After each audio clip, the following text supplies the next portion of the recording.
Every once in a while, a person with bipolar disorder can get quite aggressive and violent.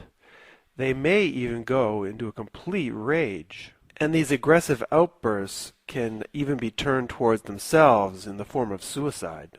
And as psychiatry would have it, the reasons for these violent outbursts and suicidal tendencies are because you're mentally ill. But if that were the case, how is it that Soteria House was able to take care of over 200 people with acute schizophrenia over 12 years, leaving them completely unmedicated?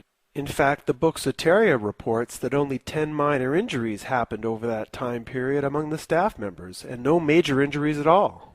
And what on earth was John Weir Perry thinking at his clinic Diabasis, where he created a rage room which encouraged people to get in touch with their anger and express it in a controlled and protective setting? So once again, I found myself a little confused. Did bipolar disorder cause violence, aggression, and suicide? Or was something else going on beneath the surface? So, to get a deeper understanding of this problem, I went to my bipolar friends at newlightbeings.com, a social network, and I asked them, what do you think made you violent or aggressive? And in another question, I asked them what made them think of committing suicide if they had at all. And what I found out from the responses was that, while yes, when the ego collapses and a person goes into psychosis, there is repressed aggression that can occasionally come out. However, for many bipolar people, our aggression doesn't rear its ugly head until we're in the hands of the system that is supposed to be taking care of us. And at least initially, it's usually the system that is a lot more aggressive with us than we are with it. I've never been violent unless you include struggling to get away from the police, who are violent to me. Then once hospitalized, the person in psychosis will often find themselves in the middle of a violent, absurd nightmare.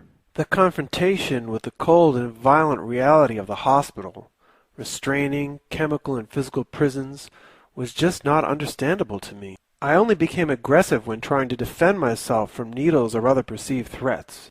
When I got to the hospital, I got strapped to a bed, and the doctor came in with a big needle. I started yelling really hard, "You are killing me! You are Bush!"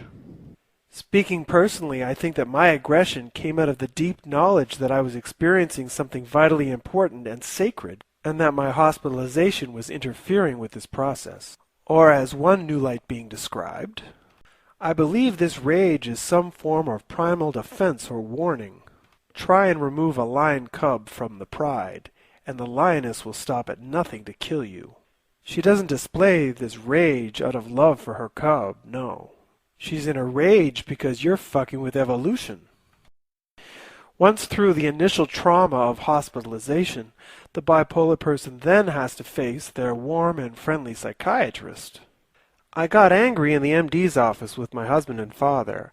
I was trying to talk to my husband and explain my paranoia when the MD told him not to listen to me. That was very insulting and frustrating. It's as if the psychiatric profession has no idea of how sensitive we are when we're in psychosis and how much in need we are of compassion and understanding. I was coming so far from that other dimension that my brain just couldn't manage the information of a world where bad and wrong exist.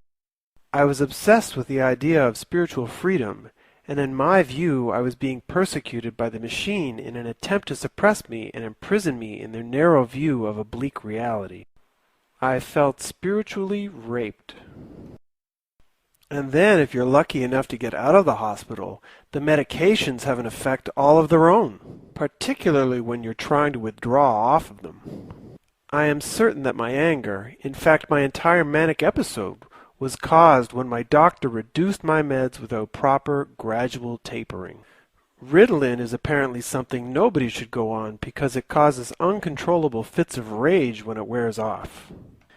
Effexor, an evil poison if there ever was one. The bipolar New Light beings also felt that medications had a very strong connection to the suicidal tendencies as well.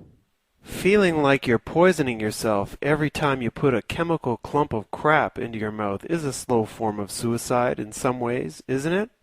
It was for me. To me, the reasons for wanting to kill yourself are much more complex. but the relationships to meds can be a hell of a good trigger. But it's not only the world of psychiatry that can make us violent, angry, and suicidal. It's the way we're received by our friends and family as well. Only one of my friends stuck around from that part of my life. What hurts me most is how they look at me like I'm the Frankenstein monster, and how they disregard everything I say because I'm crazy to them. Most of my family talks to me like I'm a dummy, and they're scared to be in the same room with me. Or for those who are more spiritual, they think I'm a witch, and that's why I'm punished for life with this disease.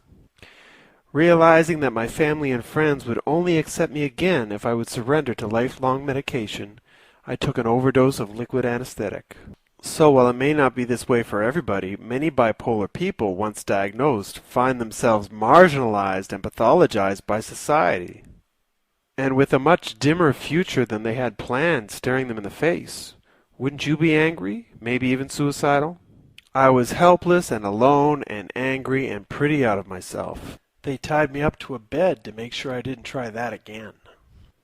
Back in the 80s, when I was at the University of Toronto, I did 2 research reports on why normal people commit suicide, not necessarily people with bipolar disorder. And what I found among these so-called normal suicidal people was that the main reason that they wanted to kill themselves was exactly the same as why a bipolar person would want to kill themselves: infinite hopelessness. In the long run, the worst message you can give to a human being is to tell them that their psychological and spiritual problems are biochemical disorders or diseases, because it disempowers them. Dr. Peter Breggin, author of Your Drug May Be Your Problem.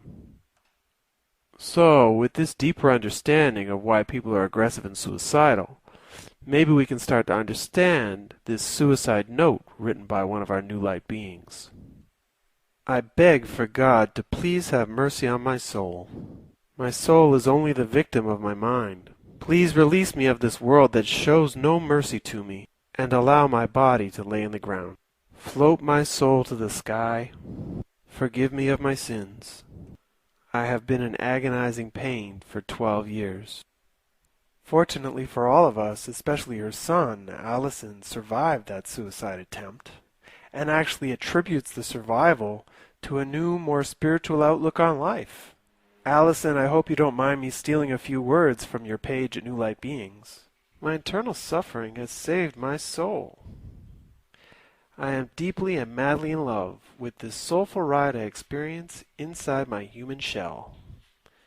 So am I, Allison. So am I.